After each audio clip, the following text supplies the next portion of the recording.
Hello everyone, welcome to News Navigator program of Shankar IAS Academy.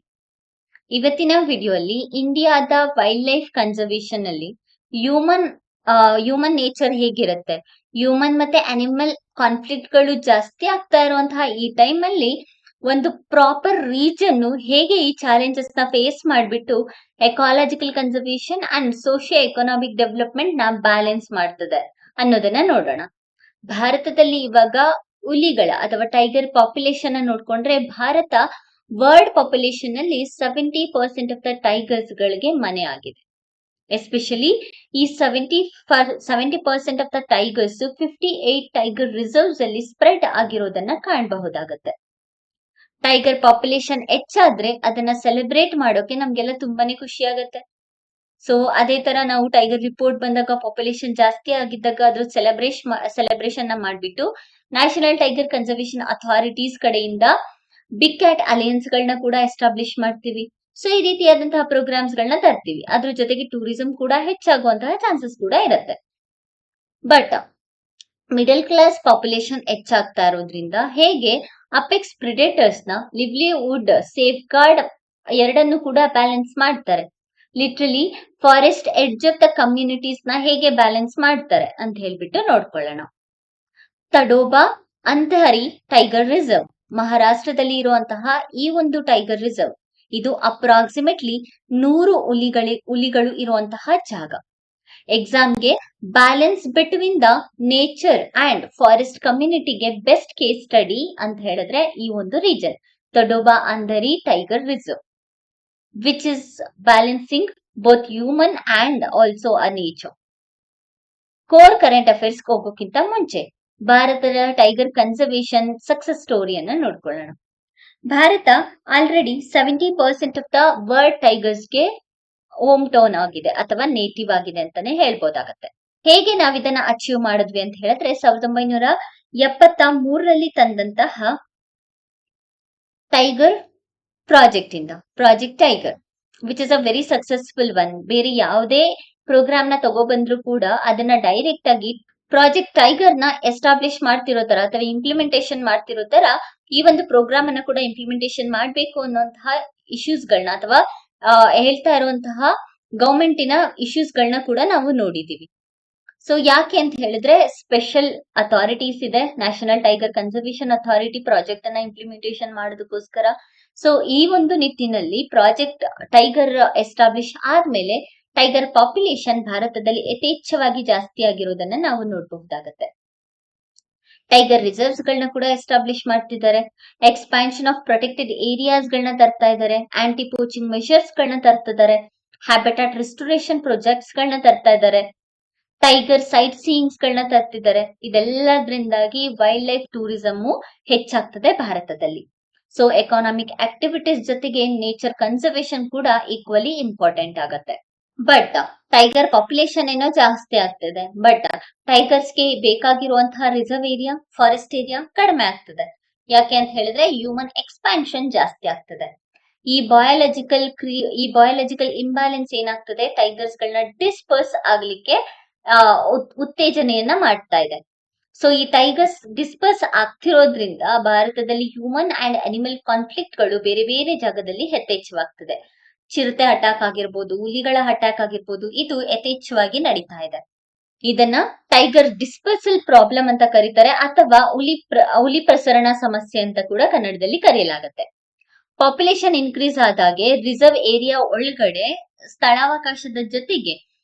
ಸ್ಥಳಾವಕಾಶದ ಕೊರತೆ ಹೆಚ್ಚಾಗ್ತಾ ಇದೆ. Tigers ಗಳು usually highly territorial solitary predators.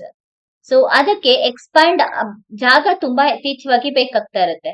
ಯಾವಾಗ ನಮ್ಗೆ ಪಾಪ್ಯುಲೇಷನ್ ಜಾಸ್ತಿ ಆದಾಗೆ ಏರಿಯಾ ಕಡಿಮೆ ಆಗ್ತಾ ಬರುತ್ತೆ, ಆಬ್ವಿಯಸ್ಲಿ ತನ್ನ ಏರಿಯಾವನ್ನ ಬಿಟ್ಟು ಟೈಗರ್ಸ್ ಗಳು ಹೊರಗಡೆ ಬರೋದಕ್ಕೆ ಸ್ಟಾರ್ಟ್ ಆಗತ್ವೆ. ಯೂಶಲಿ ಯಂಗ್ ಟೈಗರ್ಸ್ ಗಳು ರಿಸರ್ವ್ ಏರಿಯಾ ಇಂದ ಇನ್ವಿಸಿಬಲ್ ಬೌಂಡ್ರೀಸ್ ಗಳನ್ನ ದಾಟಿ ಹ್ಯೂಮನ್ ಡಾಮಿನೇಟೆಡ್ ಲ್ಯಾಂಡ್ಸ್ಕೇಪ್ಸ್ ಗಳಿಗೆ ಡಿಸ್ಪರ್ಸ್ ಆಗ್ತಿರೋದನ್ನ ಕಾಣಬಹುದಾಗತ್ತೆ. ಸೊ ಹ್ಯೂಮನ್ ಲ್ಯಾಂಡ್ಸ್ಕೇಪ್ಸ್ ಅಂತ ಹೇಳಿದ್ರೆ ಫಾರ್ಮ್ ಲ್ಯಾಂಡ್ ಆಗಿರ್ಬೋದು, ವೇಸ್ ಆಗಿರ್ಬೋದು, ವಿಲೇಜ್ ರೀಜನ್ಸ್ ಆಗಿರ್ಬೋದು, ಇಲ್ಲಿಗೆ ಹೋಗ್ತಿರೋದನ್ನ ನಾವು ನೋಡ್ಬೋದಾಗತ್ತೆ. ಟೈಗರ್ಸ್ ಗಳು ಯಾಕೆ ಈ ತರ ಮಾಡ್ತದೆ, ಅದಕ್ಕೆ ಮ್ಯಾಪ್ ಅಂತೂ ಓದೋದಕ್ ಸಾಧ್ಯ ಇಲ್ಲ. ಸೊ ಮೀಸಲು ಇರುವಂತಹ ಪ್ರದೇಶದಿಂದ ಹೊರಗೆ ಹೋಗ್ತಿವೆ. ಇದರಿಂದ ಹ್ಯೂಮನ್ ಆನಿಮಲ್ ಕಾನ್ಫ್ಲಿಕ್ಟ್ಗಳು ಅನ್ಅವಾಯ್ಡಬಲ್ ಕಂಡೀಷನ್ಗೆ ಕನ್ವರ್ಟ್ ಆಗಿವೆ. ಇದೆಲ್ಲ ಕಾರಣಕ್ಕೆ ಬೆಸ್ಟ್ ಪ್ಲೇಸ್ ಅಂದ್ರೆ ತಡೋಬಾ ಅಂಧೇರಿ ಟೈಗರ್ ರಿಸರ್ವ್. ಇದು ಈ ಎಲ್ಲಾ ಸಮಸ್ಯೆಗಳಿಂದ ಆಚೆ ಬಂದ್ಬಿಟ್ಟು ಎರಡನ್ನು ಕೂಡ ತುಂಬಾನೇ ಚೆನ್ನಾಗಿ ಬ್ಯಾಲೆನ್ಸ್ ಮಾಡ್ತಾ ಇದೆ. ಸೊ ಎಕ್ಸಾಮ್ ಅಲ್ಲಿ ಕೇಸ್ ಸ್ಟಡಿಯನ್ನ ಯೂಸ್ ಮಾಡುವಾಗ ಇದನ್ನ ಯೂಸ್ ಮಾಡಿದ್ರೆ ಬೆಸ್ಟ್ ಮಾರ್ಕ್ಸ್ ಬರುತ್ತೆ. ಸೊ ನಾವು look into Tadoba Andheri tiger reserve. Tadoba Andheri tiger reserve ಒಂದ್ ಸೈಡ್ ಅಲ್ಲಿ ನೋಡಿದ್ರೆ more tourist attracted area. So tourist ಗಳ ಫುಟ್ ಫಾಲು ಜಾಸ್ತಿ ಇದೆ. ಯೂಶಲಿ 1.17 ಲ್ಯಾಕ್ ಟೂರಿಸ್ಟ್ ಗಳು ಇದರಲ್ಲಿ ಬರ್ತಿರೋದನ್ನ ನೋಡ್ಬೋದಾಗತ್ತೆ. Especially core zone visitors 1.17 lakh visitors ಇದ್ರೆ 2.63 ಲ್ಯಾಕ್ ಟೂರಿಸ್ಟ್ ಗಳು ಬಫರ್ ಝೋನ್ ನ ವಿಸಿಟ್ ಮಾಡ್ತಿದ್ದಾರೆ. So what is it core and buffer zone? Core area ಅಂತ ಹೇಳಿದ್ರೆ ಕೋರ್ ಬಫರ್ ಏರಿಯಾ. ಸೊ ಇದು core area usually human habitat ಅನ್ನ ಕಂಪ್ಲೀಟ್ ಆಗಿ ಬ್ಯಾನ್ ಮಾಡ್ಲಾಗಿರುತ್ತೆ. ಇದು ಬಫರ್ ಹ್ಯೂಮನ್ ಹ್ಯಾಬಿಟ್ಯಾಟ್ಸ್ ನ ಅಲೋ ಮಾಡ್ಲಾಗಿರುತ್ತೆ. ಸೊ ಇಲ್ಲಿ ಮೋರ್ ಪ್ರೊಟೆಕ್ಷನ್ ಕೊಟ್ಟಿರ್ತಾರೆ, ಇಲ್ಲಿ ಲೆಸರ್ ಡಿಗ್ರಿ ಆಫ್ ಪ್ರೊಟೆಕ್ಷನ್ ಕೊಟ್ಟಿರ್ತಾರೆ. ಸೊ ಇಲ್ಲಿ 1.17 ಲ್ಯಾಕ್ ಫುಟ್ ಫಾಲ್ ಒಂದು ವರ್ಷದಲ್ಲಿ ಜಾಸ್ತಿ ಆಗ್ತಾ ಇದ್ರೆ ಈ ಏರಿಯಾದಲ್ಲಿ 2.63 ಲ್ಯಾಕ್ ಫುಟ್ ಫಾಲ್ ಜಾಸ್ತಿ ಆಗ್ತಾ ಇದೆ. ಸೊ ಇದು ಫ್ಯಾಕ್ಟ್ ಡಾಟಾ ಜಸ್ಟ್ ಒಂದು ಸಿಂಗಲ್ ಇಯರ್ದು. ಸೊ ಇಷ್ಟೆಲ್ಲ ಜನಗಳು ಬರ್ತಾ ಇದ್ದಾರೆ ಅಥವಾ ಟೂರಿಸ್ಟ್ ಬರ್ತಿದ್ದಾರೆ ಅಂತ ಹೇಳಿದ್ರೆ ಆಬ್ವಿಯಸ್ಲಿ ಎಕಾನಮಿಕ್ ಆಕ್ಟಿವಿಟಿ ಜಾಸ್ತಿ ಆಗತ್ತೆ ಹೊರತು ಹ್ಯೂಮನ್ ಮತ್ತೆ ಅನಿಮಲ್ ಕಾನ್ಫ್ಲಿಕ್ಟ್ ಗಳು ಹೆಚ್ಚಾಗುವಂತಹ ಚಾನ್ಸಸ್ ಇರುತ್ತೆ. But Tadoba Andheri tiger reserve ಇದನ್ನ ಬ್ಯಾಲೆನ್ಸ್ ಮಾಡ್ತಾ ಇದೆ. ಸೊ ಇನ್ನೊಂದ್ ಕಡೆ ನೋಡ್ಕೊಂಡ್ರೆ ತಡೋಬಾ ಅಂಧೇರಿ ಟೈಗರ್ ರಿಸರ್ವ್ ಅಲ್ಲಿ ಇನ್ನೊಂದು ಸೈಡ್ ಇಂದ ನಾವು ನೋಡ್ಕೊಂಡ್ರೆ ಒಂದ್ ಸೈಡ್ ಅಲ್ಲಿ ಈ ತರ ಆಗ್ತಿದೆ. ಸೊ ಇನ್ನೊಂದ್ ಕಡೆ ಸೇಮ್ ಎಕ್ಸಾಕ್ಟ್ ಲ್ಯಾಂಡ್ಸ್ಕೇಪ್ ಅಲ್ಲಿ 10 ಟೈಗರ್ ರಿಲೇಟೆಡ್ ಹ್ಯೂಮನ್ ಡೆತ್ಸ್ ಗಳು ಆನ್ಯುಯಲಿ ರಿಪೋರ್ಟ್ ಮಾಡಿದೆ. Within the reserve around 45 deaths ಗಳು along with the cattle losses, ಅದ್ರ ಹತ್ರ ಇರುವಂತಹ ವಿಲೇಜಸ್ ಅಲ್ಲಿ ಕ್ಯಾಟಲ್ ಲಾಸಸ್ ಗಳ ಕೂಡ ಆಗಿರೋದನ್ನ ನೋಡ್ಬೋದಾಗತ್ತೆ. ಈ ರೀತಿಯಾದಂತಹ ಪ್ರಾಬ್ಲಮ್ಸ್ ಅನ್ನ ಚಂದ್ರಪುರ್ ಡಿಸ್ಟ್ರಿಕ್ಟ್ ಫೇಸ್ ಮಾಡ್ತಿದೆ. ಚಂದ್ರಪುರ್ ಡಿಸ್ಟ್ರಿಕ್ಟ್ ಬಂದ್ಬಿಟ್ಟು ತಡೋಬಾ ಅಂಧೇರಿ ಟೈಗರ್ ರಿಸರ್ವ್ ನ ಬಫರ್ ಏರಿಯಾದಲ್ಲಿ ಇರುವಂತಹ ವಿಲೇಜ್. ಸೊ ಇದು ಫೇಸ್ ಮಾಡ್ತಾ ಇದೆ. ಇದೆಲ್ಲ ಹೇಗಾಗ್ತದೆ ಅಂತ ತಿಳ್ಕೊಳ್ಬೇಕು ಅಂತ ಹೇಳಿದ್ರೆ ಫಸ್ಟ್ ಝೋನಿಂಗ್ ಬಗ್ಗೆ ತಿಳ್ಕೊಳ್ಳೋಣ.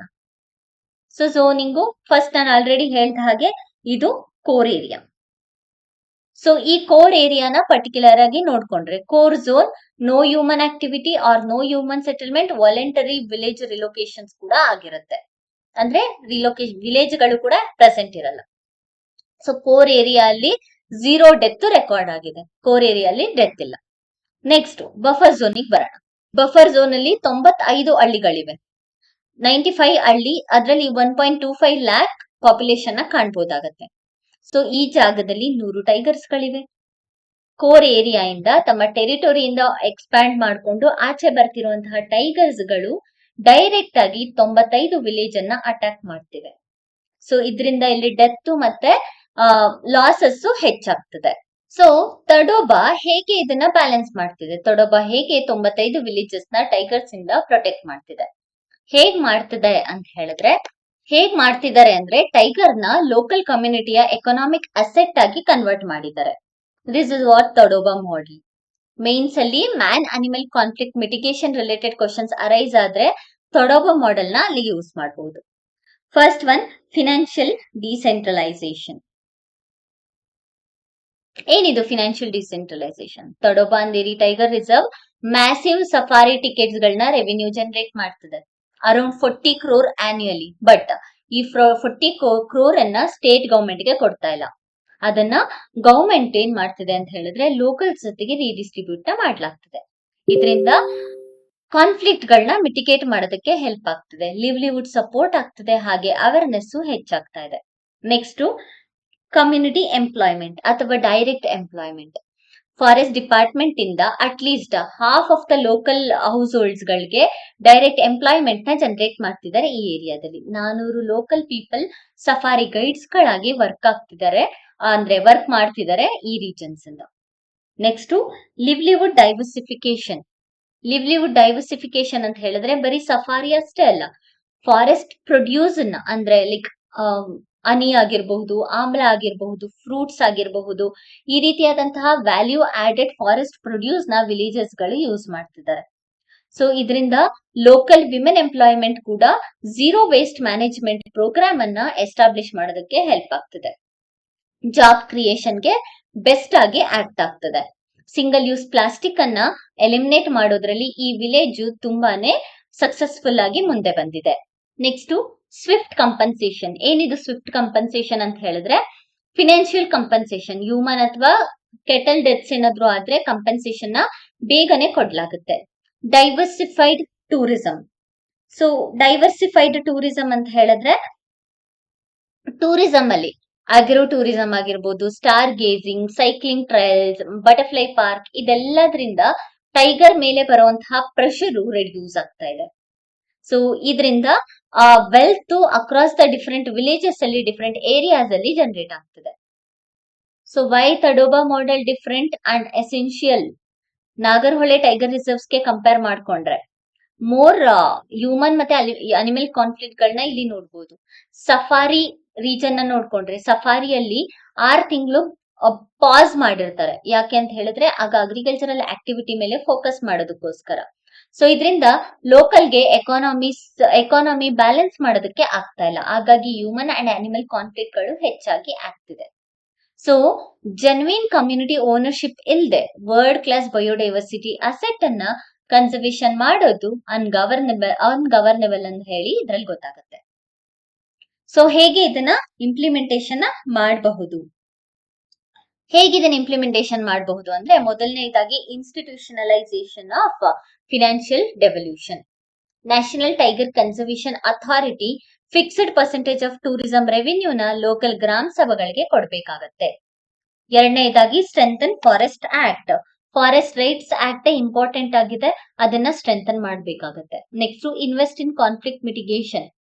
ಅರ್ಲಿ ವಾರ್ನಿಂಗ್ ಸಿಸ್ಟಮ್ಸ್ ಅನ್ನ ತರೋದ್ರ ಮೂಲಕ, ಪ್ರೆಡೇಟರ್ ಪ್ರೂಫಿಂಗ್ ಲೈಫ್ ಸ್ಟಾಕ್ ಗಳನ್ನ ಜನರೇಟ್ ಮಾಡೋದ್ರ ಮೂಲಕ, ರ್ಯಾಪಿಡ್ ಕಂಪೆನ್ಸೇಷನ್ ಕೊಡೋದ್ರ ಮೂಲಕ ಫೋಕಸ್ ಮಾಡಬೇಕು. ಸೈಂಟಿಫಿಕ್ ರಿವ್ಯೂ ಅಂದ್ರೆ ಆರ್ಟಿಫಿಷಿಯಲ್ ವಾಟರ್ ಹೋಲ್ಸ್ ಗಳನ್ನ ಕ್ರಿಯೇಟ್ ಮಾಡೋದಾಗಿರ್ಬೋದು, ಎಕಾಲಜಿಕಲ್ ಇಂಬ್ಯಾಲೆನ್ಸ್, ಇದೆಲ್ಲದಕ್ಕೂ ಕೂಡ ಸೈಂಟಿಫಿಕಲಿ ಎವ್ಯಾಲ್ಯೂಯೇಟ್ ನ ಮಾಡಬೇಕಾಗುತ್ತೆ. ಪ್ರೊಫೆಷನಲೈಸ್ ಲೈವ್ಲಿಹುಡ್. ಬರೀ ಎಕನಾಮಿಕ್ ಆಕ್ಟಿವಿಟೀಸ್ ಅಷ್ಟೇ ಅಲ್ಲ, ಈವನ್ ಸಸ್ಟೈನೇಬಲ್ ಮ್ಯಾನರ್ ಅಲ್ಲಿ ಇಂಪ್ಲಿಮೆಂಟೇಷನ್ ನ ಮಾಡಬೇಕು.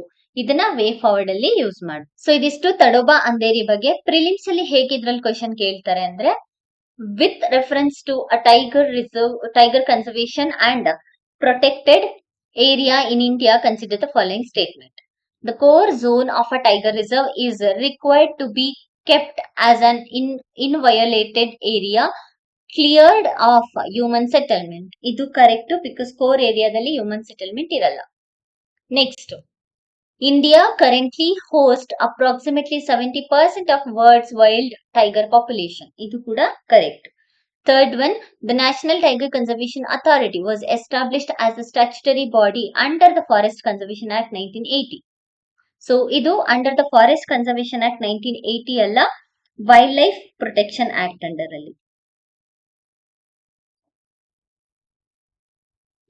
Wildlife Protection Act 1972 under alli ಇದನ್ನ 2006 ಅಲ್ಲಿ ಅಮೆಂಡ್ ಮಾಡಿರ್ತಾರೆ. ಆಗ ನ್ಯಾಷನಲ್ ಟೈಗರ್ ಕನ್ಸರ್ವೇಷನ್ ಅಥಾರಿಟಿಯನ್ನ ತರೋದು. ಸೊ ಆನ್ಸರ್ ಬಂದ್ಬಿಟ್ಟು 1 and 2 only is the right answer. Next ಒಂದು ಮೇನ್ಸ್ ಕ್ವಶನ್ ನೋಡ್ಕೊಳ್ಳೋಣ. India's tiger conservation story is at its best a story of negotiated coexistence without genuine community ownership. Even world class biodiversity asset become ungovernable. So ಇದನ್ನ even essay writing ಅಲ್ಲಿ quote ಆಗಿ use ಮಾಡಿ and ಈ case ಸ್ಟಡಿಯನ್ನ essay writing ಅಲ್ಲಿ ಕೂಡ ಬರ್ಕೊಳ್ಬಹುದು. In light of the Tadoba Andheri Tiger Reserve model, critically examine the strategies required to balance apex predator conservation with the livelihood security of forest edge community. So 250 marks ಗೆ mains ಅಲ್ಲಿ ಈ ತರ ಕೇಳ್ಬೋದು ಅಥವಾ essay writing ಅಲ್ಲೂ ಇದನ್ನ use ಮಾಡಬಹುದು. So ಇದಿಷ್ಟು ತಡೋಬಾ ಅಂಧೇರಿ ಟೈಗರಿಸಂ ನ ಕೇಸ್ ಸ್ಟಡಿ ಬಗ್ಗೆ. ಇದೇ ರೀತಿಯಾದಂತಹ ಹೆಚ್ಚಿನ ಮೇನ್ಸ್ ಆನ್ಸರ್ ರೈಟಿಂಗ್ ವಿಡಿಯೋಸ್ಗಾಗಿ ನಮ್ಮ ಚಾನೆಲ್ ನ ಶೇರ್ ಮಾಡಿ ಮತ್ತೆ ಸಬ್ಸ್ಕ್ರೈಬ್ ಮಾಡಿ. Thank you for watching.